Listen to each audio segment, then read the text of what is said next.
د دې دی لسم ورځ یو برکتي ورځ ده، د عاشورې ورځ ورته وایي. اصل کې عاشورا یوم اللیلة العاشرة، یوم اللیلة العاشورا دا د دې لسمې ورځې او دا شپه وسري عرب د دې ورځې نه مخکې شپه شماري، دې ته عاشورا وایي. ولې ورته عاشورا وایي؟ ځکه لسمه شپه ده. یا دا بعض علماء لیکلي دي چې لسو پیغمبرانو له الله په دې کې لوی انعامات ورکړي دي، لسو پیغمبرانو له لوی خوشحالۍ ورکړي دي. او زه راته لږ زر زر به وشمېرم. یو حضرت آدم علیه السلام، آدم علیه السلام چې خدای دا اسمان نه دنیا ته راکوز کړ، په شپه کې راکوز کړ، په شپه کې په ژړا سر شو آدم علیه السلام چې الله دا څه شو. هلته خو تیاره نه وه، دلته خو تیاره کې راکوز شم. هلته خو غم نو، دلته خو غم هم راغی. هلته اودسماتې نو، دلته خو اودسماتې ته هم ضرورت راغی. هلته خو ګرمي یخني نه وه، الله دلته خو ګرمي یخني راله. هلته خو غم نو، یره نه وه، دلته خو یره هم راله. هلته کې خو ما سره حورې وې، غلمانو او د جنت میوې او خوشحالۍ وې. یا خدایه دا زه دې کم ځای کې راکوز کړم، ځکه په سریلنکا کې راکوز شوی. الله دا څه شو؟ نو الله ته په سجده پرېوته او په ژړا سر شو، خدای ته جړل. ربنا ظلمنا انفسنا، او بی بی ولا په جده کې راکوزه کړه، هغې هلته جړل، آدم علیه السلام هلته جړل. ربنا ظلمنا انفسنا وان لم تغفر لنا وترحمنا لنكونن من الخاسرین. یا خدایا مونږ په ځان زیاتې وکړه، مونږ ته خو شیطان قسم وخوړه ستا په نوم، نو مونږ وې قسم به څوک په دروغه نه خوري، نو مونږ هغه بوټي له ګوتې یوړئ. ربنا خدای په ځان هم زیاتې کړې دي، که ته مو نه بخې په مونږ رحمونه کې غرق به شو، مونږ به ډېر زیاتي کوونکي شو په ځان، او مونږ به ډېر زیات خراب شو. الله نو په سجده پروت دی، نو پروت دی، نو پروت دی، ټوله شپه الله ته په سجده پروت او جړلې. علما لیکي وایي که ټوله دنیا اوښکي یو ځای کې، نو داود علیه السلام اوښکو ته به ورسي، ځکه هغه هم الله ته ډېره جړا کړې ده. او چې د ټول انسانیت دا اوښکې او د داود علیه السلام اوښکې یو ځای کې، نو د آدم علیه السلام اوښکو ته به ورسي. ډېر زیات یې وجړل. وجود یې هم لوی دی، 3.5 ګزه پلن دی او 10 ګزه اوږد دی. د داسې انسان اوښکه هم ډېری او جړه یې خدای ته کوله. زمارونو خدای دې مونږ د پریشانو نه وساتي.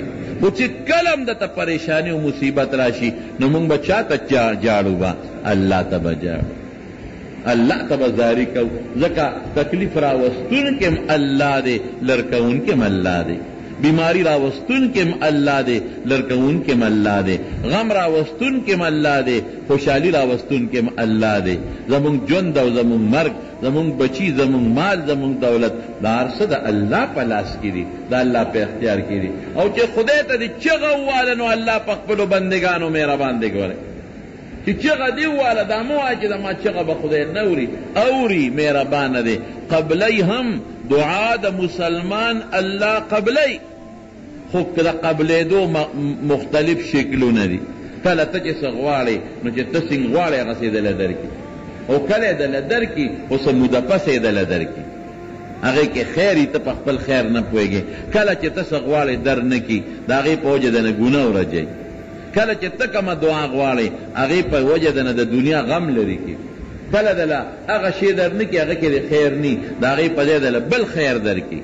او کله ته وایې خدای دوا مې قبوله نه شوه، ما خو په حج کې موکړه، ما خو په عمره کې موکړه، ما خو تهجدو کې موکړه، ما خو په رجوع او جماعتي کې موکړه، یا خدای ولې نه قبلېږي؟ هغه قبولي شوي، خو هغه دله خدای خیرت ته ساتلي. حدیث پاک کې راځي آخرت کې به الله بندله اجرونه ورکړي، دا ثواب، دا ثواب، دا ثواب. یا خدایا دا نیکې ما خو دونه نیکې نه دي کړې، دا دومره ثوابونه دي الله د سره کړل. الله ورته وایي دا ستا هغه دواګانې وې چې تا ما نه غوښتې، ډېر ورځې له مې دله ساتلې وې. تا وې زما دوا قبوله نه شوه، قبوله نه شوه، اما قبوله کړې وه، خو 2 ورځې له مې دله ساتلې وه. دا سړی به یا الله چې یوه مې هم نه وې قبوله، څه خبره؟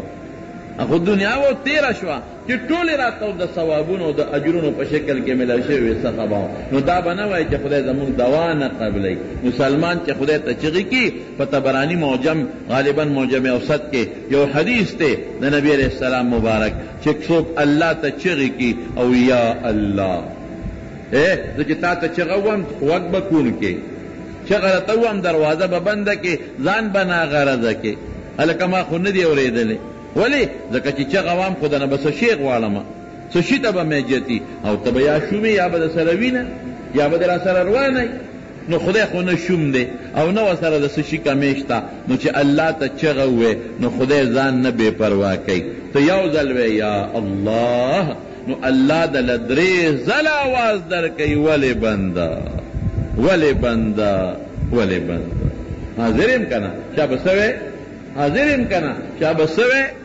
حاضر یم که نه چا به څه وې ته یو ځل آواز کوې الله درې ځله درته آواز کوي الله د بنده په چغه ډېر خوشحالېږي الله د بنده په جړه ډېر خوشحالېږي الله د بنده په غوښتو باندې هم خوشحالېږي ای بنده وی ته په غوښتو ځان مه ستړی کوه دا مه وایه چې زه وغواړم نو زه به ستړی شم ته په غوښتو مه شرمېږه زه په ورکولو نه شرمېږم ته په غوښتو مه شرمېږه په سوال خلک شرمېږي زه ستا خپل رب یم که نه زه خو پردی نه یم الله څومره ښکلې د مینې خبره کوي زه خو ستا خپل رب یم یا لکه مونږ د خپل رور نه غواړو که نه غواړو رور نه سړی غواړي نه شرمېږي پلار نه سړی غواړي نه شرمېږي خپل تره نه غواړي نه شرمېږي د خپلې مور نه غواړي نو نه شرمېږي او چې پردي نه غواړي نو خلک شرمېږي نه الله وایي مه شرمېږه په غوښتو زه پردی نه یم ستا خپل رب یم ما پیدا کړې که نه ما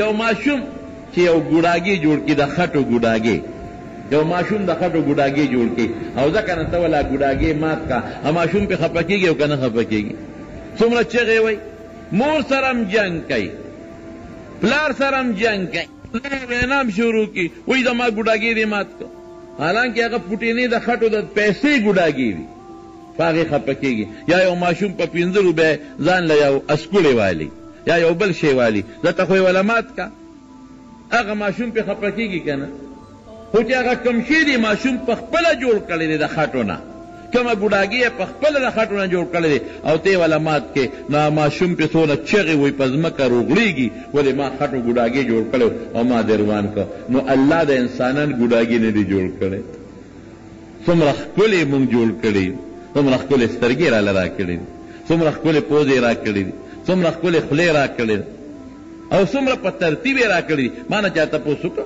وایي دا خوله او پوز او سترګې دا خدای مخامخ درې واړه یو ځای پیدا کړي دي ما وی ما سره دی ولې پیدا کړي دي نو مې زه خو خدای سره ما سره صلاح نه ده کړې الله ښه پوهېږي چې پیدا کړي دي خو یاره لکه مې یو خبره راځي دلته سترګې ځکه پیدا کړي دي که سترګې دلته نه وي شاته وي که نه نو چې تا ګیلاس کې اوبه څکلې نو لاول به د شاته لاس تاوه چې ورېږه سترګو ته وښیم چې خړې دي او که سپینې دي یا به د ښځې له ورکولې چې ښځې راشه دا ګیلاس زما د شاته د سترګو ته ونیسه چې لږ ورته وګورم په تا مې اعتبار نشته تاسې نه پلیتې ورته وایي چې پاکې دي نو شاته به دې لاس تاوه او که دا پوزه دې شاته په دې سټ کې وه نو ګیلاس چې ونیسې نو پته راته لګي چې دا خو سپینې دي او بوی نه هم درته پته لګي چې ګورې دا بعضې وخت اوبه سپینې وي خو هغه اوبو کې څه شي وي د بین نه یې پته لګي نو چې خولې ته دې ونیولې نو سترګو نه راته رنګ معلوم شو او د پوزې نه بوی معلوم شو نو زر به وسکې او چې پوزه رې شاته وه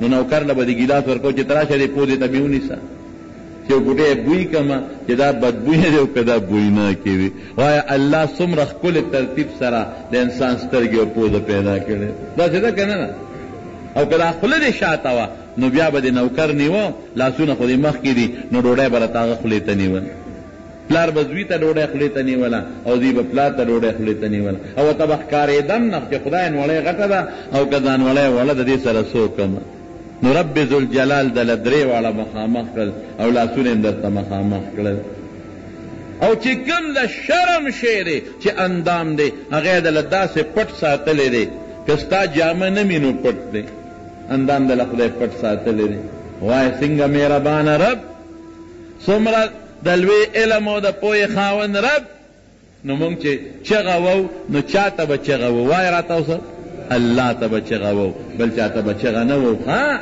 الله په پیغمبرانو مهربانه دی او الله په مونږ هم مهربانه دی او الله په غوښتو باندې خوشحالیږي خفه کېږي پې نه نو آدم علیه السلام وجړل خدای ته ټوله شپه وجړل نو سبا پې راوخته رو رو رڼا راله نو دې کې نور راوخته نو چې راوخته نو زر په سجده باندې پرېوته، په سجده پروت و د مخکې نه. نو چې سبا رڼۍ ولیدله نو سر یې اوچت که او شکر دی خدای خو مې دوا قبوله کړه. نو د شکریې د وجې نه دوباره سر کېښوده، 2 سجدې ولګولې. نو ځکه زمونږ په مانځه کې په هر رکعت کې 2 سجدې وي. نو چې د آدم علیه السلام باندې دا لومبۍ ورځ په دنیا کې راله نو دا د عاشورې ورځ وه، او دا داسې وړه ورځ په آدم علیه السلام نه وه. په دې ورځې آدم علیه السلام ته د خپل خلافت تاج په سر کړ. لکه یو سړی چې چېرته په سفر ځي او یا یو سړی یو ځای کې یو ځان له یو نایب مقرروي او دی ورته خپل تاج په سر کې چې وروره زه لاړم خو زما په دې ته ډیوټي. نو الله خو هر ځای موجود دی، الله خو چېرته ځي راځي نه، خو دنیا کې انسان دپاره انسان خلیفه. نو د خلافت دا جوړه، نو د خلافت دا تاج یې ورته په دې ورځ په سر. قصې اوږدې دي. حضرت نوح علیه السلام قوم ته تبلیغ وکړه، قوم نه منه.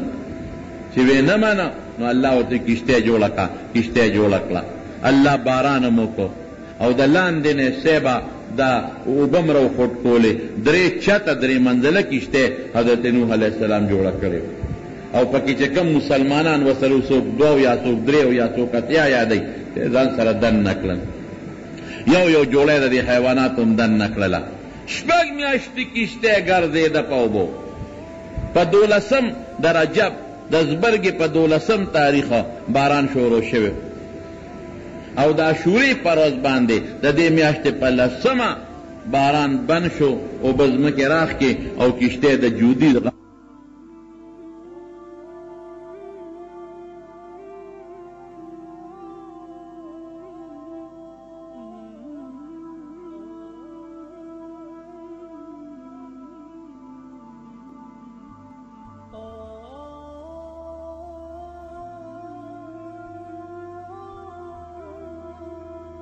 او مونږ به دې کشتۍ سره څه کوو؟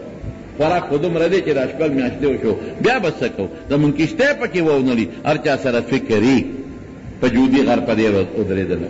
حضرت ابراهیم علیه السلام چې نمرود بادشاه اور ته وغورځو، ټال یې وله جوړ کړ، ټال، او په هغه ټال باندې کېنو او اور ته یې غورځو. دې کې یو خبره کوم ضروري ده، ځکه یې درته وایم ټال نه اوچتی ده، داسې خو ورغورځولی نه شو ځکه اور دومره تیز و چې مرغۍ پې برابر نه شو والي.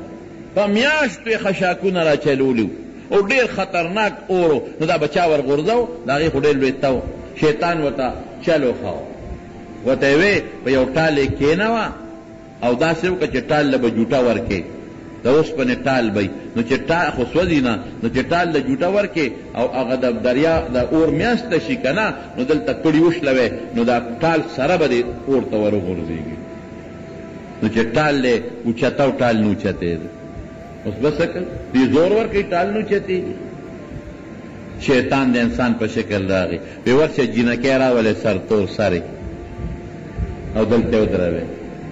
چې هغې جینکۍ راوستې سرتور سرې نو ټال وړقېده. ټال یې جوټه ورکړه او اوږد ټال و چې د دریاب د اور دې میاشته شو، پړي کټ کړل اور ته پرېوته. دا ولې؟ سرتور سر جینکۍ چې کم ځای وي هلته د رحمت فرشتې ني، فرشتو ټال نیولی و چې سرتور ز جینکۍ رالی فرشتې لاړې ختمې شوې. نو زنانه د په سر لوپټه ساتي، په کور کې دننه دې لوپټه ساتي. بار خو پرېږده، بار خو به پړونې په سرئ، برقه به په سرئ، خو کور کې دننه دې لوپټه ساتي. زمونږ جینکۍ د خدای نه یېرېږي، نوې تهذیب یې نیولې دی. په بازارونو کې سرتور سرګرد لوپټه خو څه کې، پړونې خو څه کې، برقه چې لوپټه خو څه کې چې مټې م ښکاره کړي، مرۍ م ښکاره کړي، څټې م ښکاره کړي. فیشن دی، فیشن ښه دی که الله ښه دی؟ الله د خدای فرشتې، د خدای رحمت. ته به د مرګ نه ځان بچ کې، دا وجود به دې قبر ته ځي او که به نه بیا به څه کې؟ او که دنیا کې در باندې خدای خپل قهر نازل کړي نو بیا به څه کې؟ او که داسې بیماري در باندې ولګوله چې د هغې اړو علاج نه نو بیا به څه کې؟ وره دا وجود مونږ له خدای را کړی دی. نو چې الله د دې وجود د پټولو کومه طریقه ښولې ده نو مونږ به د الله منو، په دې کې به انشاءالله زمونږ خیر وي. ابراهیم علیه السلام اور کې پروت و 40 ورځې. نو چې اور نه کله روت خدای ګلې ګلزار کپې دام د عاشورې ورځ و. حضرت موسی علیه السلام د فرعون سره مقابله راله چې مقابله د فرعون سره راله جادوګران فرعون ورته وی ته جادوګرې ځکه موسی علیه السلام ته وی څه نښه ده سره شته ده پیغمبرې وی یو وی څه نښه ده الله ورته نښه ښولې وه بس کونټه یې غورځوله چې کونټه یې غورځوله د هغې نه یو اجدها خامار جوړ شو او لاس به یې ترخ کې ورکړه نو هغې نه به رڼا تله دا د برس مرس پې نو لکه د بټرۍ رڼا به ترې تله فرعون ورته یې ته غټ جادوګرې ورېږه مصر د جادوګرو ډک دی زم دله جادوګر راولم پته به دې ولګي وی ډېره ښه فرعون اعلان وکړه په مصر کې وی چې کوم غټ غټ جادوګرې ټول راشئ جادوګر یې راغونډ کړل وی د موسی مقابله به کوئ هغه د کونټۍ نه مار جوړوي هغې وی مونږ هم جوړولی شو مونږ هم جوړولی شو خو بادشاه سلامت که مونږ په موسی علیه السلام پړ کړو او مونږ پې غلبه را کړه نو څه به مونږ له به انعام را کې که نه وی انعام به هم در کوم او زه به هم د سملو ممبران کم انکم لمن المقربین ما ته به نږدې یې بیا زما به نږدې خلک یې ډېره ښه شوه یوم الزینا د اختر ورځې مقرر کړه اختر پر ورځ خلک وزګارئ ټوله دنیا راغونډه شوه جادوګر رالل جادوګرو خپل پړي او خپلې امساګانې غورځولې او څه نظربندي غوندې کوله هغې نه واقعي ماران جوړ شو قرآن کې الله وی جاءو بسحر عظیم الله وی ډېر لوی سحر جادو یې مخکې کړ چې الله ورته لوی وی نو واقعي به لوی وي موسی علیه السلام ته الله وی القي عصواکه ته دې خپل امسه وغورځوه چې امسه څنګه وغورځوله بس هغې ټول هغه د جادوګرو چې څومره ماران جوړ کړي هغې الواق تیر کړل جادوګر په جادو پوهېږي مولا پېژني دا قانون دی ګلکار پېژني چې خښ دې ته وګوري ورته پته چې دا صحیح ګلکار دی او که نه دی انجینیر پېژني هر سړی په خپل فن پوهېږي نو جادوګر په جادوګر پوهېږي جادوګر یو بل ته وکتل چې دا خو جادو نه دی مونږ خو جادو کړی نظربندي و دا خو حقیقت خبره ده بس هغوی یکدم آواز وکړه جادوګرو آمنا برب موسی و هارون زمونږ د موسی او د هارون پر رب ایمان دی بس دا خو جادو نه دی دا خو د خدای پیغمبر دی دې ته خو معجزه وایي جادو مونږ پیژنو فرعون ورته وی تاسو صلاح کړې وه دا ستاسو مشر دی دا جادو راته همده ښولی دی پرېږدم هم چېته لاس او خپې به دنه پرې کوم خو الله وړې ښې لاس او ګس خپه هغې څه وې ګوره چې ایمان را شي زړه مضبوط شي یقین مضبوط شي هغې وې ځه مړه خپل کار کوه که ته مړه کې چېرته به ځو خپل خدای له به لاړ شو انا الی ربنا منقلبون مونږ به خدای له ځو هېڅ هم نه شي کولی بس فرعون خدای نورم ډېر خلک مسلمانان شو او بني اسرائیل خو د مخکې د مسلمانانو فرعون لښکر ورپسې موسی علیہ السلام الله سره مشوره وکړه الله په کم خوا ځم وی په دې لار ځه جادوګرم مسلمانانو بني اسرائیل ټول روان چې تلل فرعون سره د مضبوط لښکر ورپسې الله انا لمدرکون هغه دی فلما ترى الفئتا قال انا لمدرکون دواړو ډلې یو بل ولیدل داسې نږدې شو یا خدای را لاندې کړو هغه دی او الله چې تا کومه لاره وښوله دا خو دریاب دی مخکې پول پې هم نشته هغه زمانه کې په دریاب پول کم دی دا به څه کېږي الله وی زه در سره یم که نه الله چې الله چاته وی زه در سره یم انی معکما زه در سره یم درته ګورم وینم تاسو نو په الله محکم یقین مضبوط ایمان لکه څنګه چې حضرت ابوبکر صدیق د علیه السلام سره د هجرت ملګری دی او ته وی مه یارېږه معنا غلطه ده ټینشن او فکر ما اخله الله ما سره دی که دا چې د یقین که چې الله ما سره دی نو انا عند ظن عبدي بي چې په الله دې سینګ ګمان وکړه الله وی هغسې در رسېږم چې څنګه دریاب ته راورسېد فرعون خو پسې دی الله موسی علیه السلام ته وی کونټۍ مې سره در کړې ده چې دریاب له یوسه چې کونټۍ دریاب له یوړه 12 لارې پکې جوړې شي په یو ډله د 12 ځکه جوړې کړې چې بیړه ورش ختم شي هر قوم دې په یو لار دي 12 قوم چا به لومبۍ لاره د پلانکي قوم، دویمه د پلانکي، دویمه د دریمه د پلانکي، څلورمه د پلانکي. موسی علیه السلام ورته اعلان وکړه هر یو قوم خپلې خپلې لارې ته شو پې ورغلل. دقه ده چې دوی سینګ په دریاب ورګډ شو، فرعون ورپسې راورسېد. فرعون ته ملګرو وی داسې دي، وی دا زما د زور نه، زه خو خدای نه یم، دا ما ته وشلېد دریاب، خو چې ما ته وشلېد زما را دشمن پې پورې وته. جبریل علیه السلام نبی علیه السلام ته فرمایي وی دغه ځای کې فرعون هم لږ تردد وکړو، په خپله خو پوه قوم ته خو چالاکي وکړه، خو پوه وی مې اس ونیوه او دیکه مې ورکړه، اس پې نه ته، اس چې راورسېد پې نه ته، مې اس ونیو دیکه مې ورکړه، ور مخکې مې کړه چې څنګه د دریاب دې منځ ته شو سره د ټول لښکره. نو موسی علیه السلام بیا پورې وته او الله ورته وی دا دریاب لږ کونټۍ یوسه، چې کونټۍ څنګه یوړله دریاب پې را یوځای شو، فرعون سره د ټول لښکره غرق شو. نو یو یې دشمن غرق شو، بل د سترګو وړاندې غرق شو. د سترګو وړاندې چې د دشمن غرقېږي دا بېله مزه وي، د سترګو وړاندې غرق شو فرعون. حضور پاک ته جبریل علیه السلام وی د الله رسوله وی ارمان که هغه ټیم دې لیدلی وی، وی ما د دریاب د ویښ نه توره خټه راوویسته. جبریل علیه السلام وی توره خټه او د فرعون په دا خوله کې مې ورومنډله چې دې به خدای ته ډېرې چغې وی وی وی هسې نه چې دا خدای پې رحم ونه کړي، ځکه لوی دشمنو بلا د بني اسرائیلو بچي وجلې دي ظالمو. نو چې نبی علیه السلام مدینې منورې ته لاړ، حضور پاک په مکه مکرمه کې دا شورې روژه نیوه، په مکه مکرمه کې دا شورې، او د مکې خلکو به په دغه ورځ د غلاف بدلو، د بیت الله غلاف به بدلو او دی به روژه م نیوله. نو نبی علیه السلام ته الله وی تم روژه نیسه، دا روژه فرض وه، صحابه به م نیوله، د رمضان روژې نه وې فرض. نو چې نبی علیه السلام مدینې منورې ته لاړ، نو مدینه کې یهودیان هم په دې ورځ روژه نیوله. نو حضور پاک ته تپوس وکړو وی تاسو دا په دې ورځ روژه ولې نیسئ؟ وی په دې ورځ زمونږ پیغمبر موسی علیه السلام له خدای نجات ورکړی او زمونږ د پیغمبر دشمن فرعون الله په دې ورځ په دریاب کې هلاک کړی. نو مونږه د الله د شکریې او د خوشحالۍ د وجې نه روژه نیسو.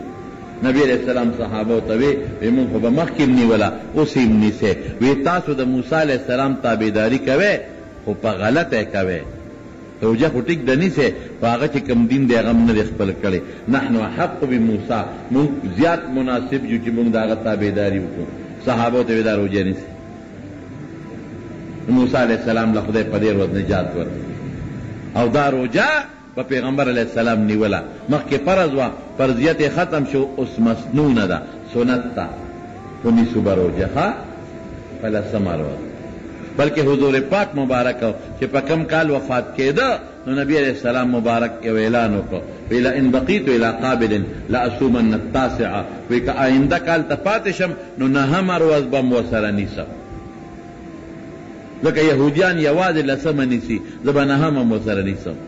نو دا دوه ورځې روژې شوې، د دې میاشتې نهمه هم او لسمه هم دوه ورځې روژې دي. یوازې لسمه بعض علما ورته مکروهه وایي، دا دوه روژې به نیسئ انشاءالله. ها دا دوه روژې او فایدې څومره ده. اوهو نبی علیہ السلام فرمایي وی چې چا دا لسمه روژه د عاشورې ونیوله، د یو کال ګناهونه به خدای معاف کړي. ما ته وختي چا ټیلیفون وکړ، نو ما ته ویل دې روژې څه ثواب دی؟ مې د یو کال ګناه پې خدای معاف کوي. وی د یو کال داسې یې وویل. مې ویل یو کال لږ دی، یو کال لږ دی، څه کې ټول عمر غواړئ؟ نو هر کال یې نیسه نو ټول عمر شوې که نه؟ ته خو چې 5 روپۍ ورکې او ټیپر په 5 روپۍ کیلو وي، نو د کیلو نه زیات درکوي نه. نو په کار دی چې خدای د روژې په سر یو ثواب درکړی وي، نو خدای ورسره څونه څه کوي؟ د یو کال ګناهونه پې خدای پاک رجوي. نو تاسو یې ونیسئ او زنانو ته مو وایئ ښه، ته دومره لویه خبره نه ده، الله به خوشحاله شي. او چې مونږ الله خوشحاله کړو، نو ما درته وختي وي خوشحالي د الله په لاس کې ده، مونږ به هم خدای خوشحاله وي. مونږ یې لږ خوشحاله کړي یوسف، مونږ له خدای څه نه دي را کړی. دا مسلمانۍ او روغ صحت د دې نه لوی نعمت بل شته؟ نو خدای به خوشحاله و ښه انشاءالله. نو دا دوه ورځې روژې نهم او لسمه دا پکې ونیسئ انشاءالله العزیز. نو موسی علیہ السلام په دې روز خدای بچ کړ. حضرت یونس علیہ السلام د کب ګیډې ته تللی و، قصې درجه د بل وخت به راته وویل. نو الله پاک دا کب ګیډې ته چې دې سنګ لاړه نو خدای ته یې جړل. پیغمبران هم خدای ته جړلي. نو چې کومو فرشتو د الله عرش سره ولاړې دي، عرش یې نیولی دی، د مسلمانانو دا نیکې خبرې تسبیحات الله ته خیږي. الیه یصعد الکلم الطیب والعمل الصالح یرفعه، دا الله ته رسیږي. نو هغه فرشتو الله ته وی الله یو بې کسه غوندې سړی دی او داسې معلومیږي لکه چې ګیرې نښتې دی یو ځای کې، ځکه ډېر دړه د درد نه پوټي پوټي اواز راوباسي او تا ته جاړي. فنادى في الظلمات ان لا اله الا انت سبحانك اني كنت من الظالمين. فتیارو کې د کب د ګیړې د دریاب د شپې د ویخ د دریاب فتیارو کې تا ته چغې وینو او تا تسبیح وینو او وی چې توبې ته وباسي نو خو داسې ده لکه چې چا څوک نیولي کلک او مری ولا خپه کړي، ځکه ډېر بې کسه معلومېږي او ډېر بې څوکه معلومېږي. الله وی دا زما یو بنده دی یونس، د کب ګیډه کې مې قید کړی دی او دې وخت کې کب په اومه ځمکه کې په توره خټه پروت دی او دې بنده د کب په ګیډه کې د کب په اینه ماته سجده لګولې ده او جاړي. الله معافي کړه، الله معافي کړه. بس الله وی ښه کب ته حکم وکړي په دریاب په غاړه یې راوغورځوه. دا سمانګله قصه نه قرآن کې ده، په غاړه یې راوغورځوه. دا هم د شورې ورځ. حضرت ایوب علیہ السلام چې بیمار شو او خدای د بیماری نه جوړ کړ، دا هم د شورې ورځ. حضرت عیسی علیہ السلام په دې ورځ خدای د بیبي مریم نه پیدا کړ بې د پلار نه، او په دغه ورځ باندې خدای پاک اسمان ته مخې جوړې. حضرت سلیمان علیہ السلام د هغه نه بادشاهي تللی و یو 40 ورځو، یو ځای کې جهاد وکړ، یو غټ کافر یې مړ کړ. د هغه کافر لور یې په غنیمت کې راوسته، ښځه شو. دا ښځه بیا خفه وه ډېره زیاته. سلیمان علیہ السلام ورته وی ولې خفه؟ وی پلار پسې خفه، پلار مې را یادېږي او خفه. وی په څه به خوشحاله شي؟ ښځه چې رابنده خفئ سړی پې خفئ، په څه به خوشحاله شي؟ وی د پلار تصویر راله جوړ کړ. نو تصویرونه جوړ په هغه زمانه کې جایز، پیریانو به تصویرونه والا جوړو. یعملون له ما یشاء من محارب وتماثیل وجفان کالجواب وقدور راسیان. پیریانو ته حکم وکړ، هغه سړی چې کوم پیریان خو ماهر وي هغه سړی پیژنې چې ما وجلې د کافر د هغه یو تصویر جوړ کېدل، دې ته ولګل. بیت المقدس کې تصویرونه پراته وو، ځکه جایز و هغه زمانه، اوس حرام. تصویر یې جوړ دې ښځې به د هغه پلار هغه تصویر ته سجده لګوله، خو سلیمان علیه السلام پې نه وکړ. څوک یو میاشت شادي، څوک 40 ورځې. سلیمان علیه السلام او د سماتي له تللی و، چې کومه ګوته وه هغې بلې بیبي وه هغې له یې ورکړه، دا ګوته ونیسه زه او د سماتو. دې د سماتي له لاړ، یو شیطان د سلیمان علیه السلام په شکل راغی، یو پیری، او هغه بیبي ته یې ګوته راکړه، هغې خو یې دا مې خاوند دی، ګوته یې ورکړه. چې سلیمان علیه السلام څنګه او د سماتي نه راووت، بیبي ته یې ګوته راکړه، وی تاله خو ما ګوته خو درکړه که بس هغه پوه شو چې شی بل خواله او کمال ټول په هغه ګوته کې ټول پیریان تابع کړي الله د هغې د وجې نه. نو سلیمان علیه السلام بس پوه شو او دغه پیری لال په تخت شاهي کې ناستو، شکل یې د سلیمان علیه السلام جوړ کړو، ګوته ورسره وه او ټول خلک لګیا دي کار کوي. خدای تاسو سلیمان علیه السلام وی چې دا خو د الله سازمایش دی، خو چې څه به کېږي. لاړ دریاب غاړې ته او د کبان ماهیګیر چې کبان نیول هغوی سره دیره شو. شیطان چې دی پیری هغه حکمونه چلول خو غلط پې چلول. خلکو ته یې ښځو سره د بیمارۍ په وخت کې نږدې کېږي، پلانکې شی م خورئ، پلانکې شی مردارې ملالې دي. خلک پې رو رو پې شو چې دا په سلیمان علیه السلام سو شو. دی خو غلط غلط حکمونه د شروع کړل او د عادت او اخلاق هم هغه نه دي. خلک پې رو رو پې شو چې مې ګویاں شروع شوې. په دې پدان پوه شو چې که سلیمان علیه السلام به خو خدای هر کله چې راولي ما له غم جوړ نه شي، نو هغه ګوتې اوچته کړه، لاړ او په دریاب کې وغورځوله، ځان یې غیب کړ. هلته سلیمان علیه السلام میانو والا سره دی، هغه ګوتې یو مۍ تېره کړه، خدای والا کار برابر. میانو هغه مۍ ښکار کړه، سلیمان علیه السلام ته یې راشه کنداغ را سره پاک کړه، چې هغه څنګه مۍ اوسي را ګوته پکې پرته وه.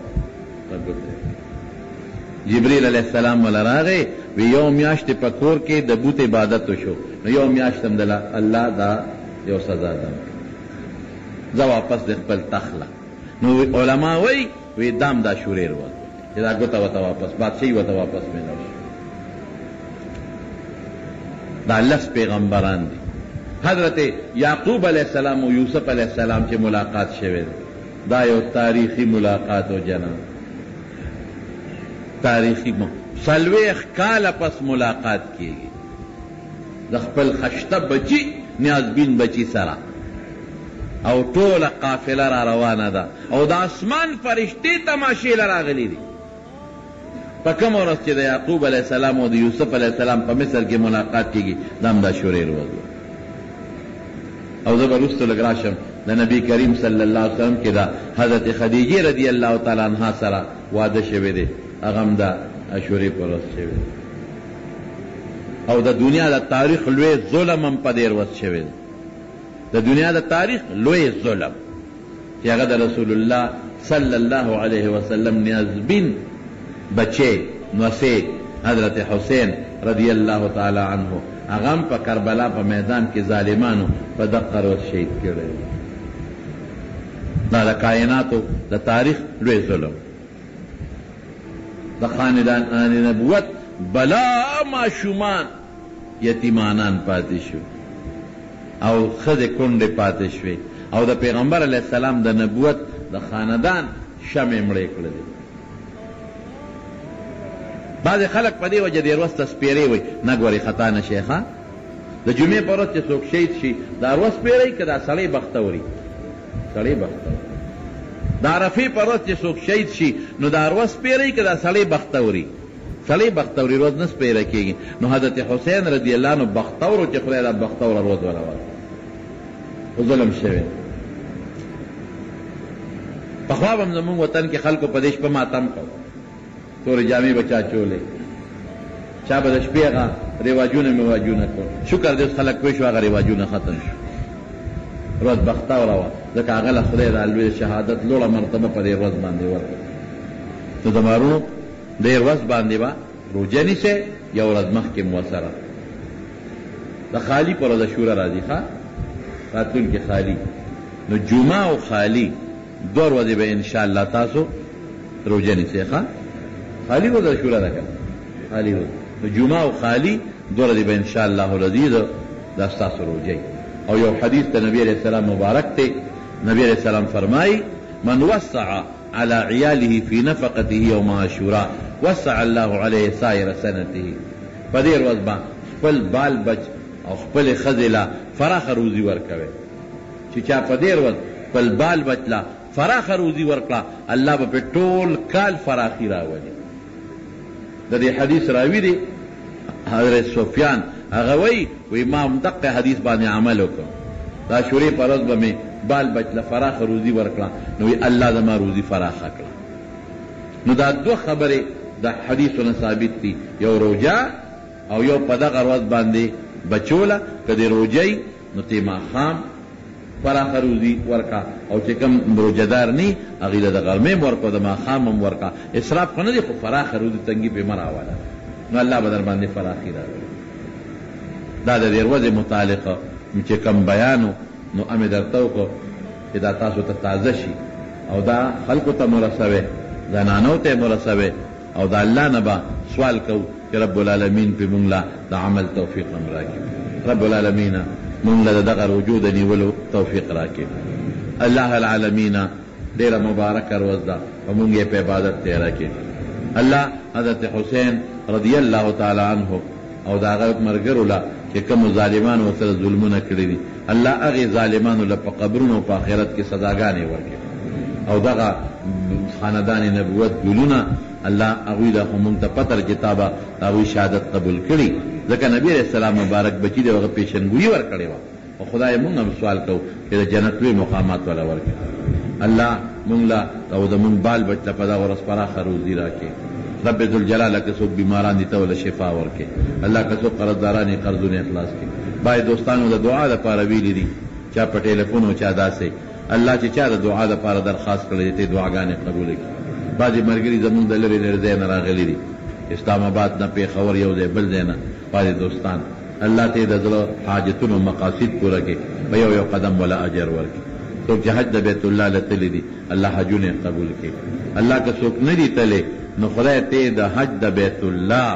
سعادت نصیب کې خدای مونږ ټول د بیت الله حج له بوځي عمرو له بوځي طوافونو له بوځي دعاګانې هم قبوله کړي الہ العالمین تم د خپل پیغمبر تابعداري نصیب کړي خدای د ځان قدم د سختو نه مو ساتي الله د قبر د عذاب نه مو ساتي الله د آخرت د سختو نه مو ساتي خدای په دنیا او په آخر کې هم د رسوایۍ نه ساتي د مخلوق د شر نه مو ساتي د بغضیانو د بغضون نه مو ساتي د حاسدینو د حسد نه مو ساتي د شریانو د شر نه مو ساتي الله د سکیمرانو د سکیمونو نه مو ساتي کم دوستان چې د کم لرې لرې ځای نه راغلي دي په یو یو قدم ولا خدای اجرونه او برکتونه ورکړي او الله ته زمونږ نه راضي شي دا د رضا د خدای دعا ډېره کوې وی الله ته زمونږ نه راضي شي الله راضي شو مسلې به حل شي الله ته زمونږ نه راضي شي او زمونږ عبادتونه قبول کړي او بچیم صالحان لوی کې د لوفرو د جرم نه وساتي د کاروباریانو په کاروبارونو کې الله برکت پیدا کړي تنخوادارو په تنخواګانو کې برکت پیدا کړي زمیندارو په ځمکو کې برکت پیدا کړي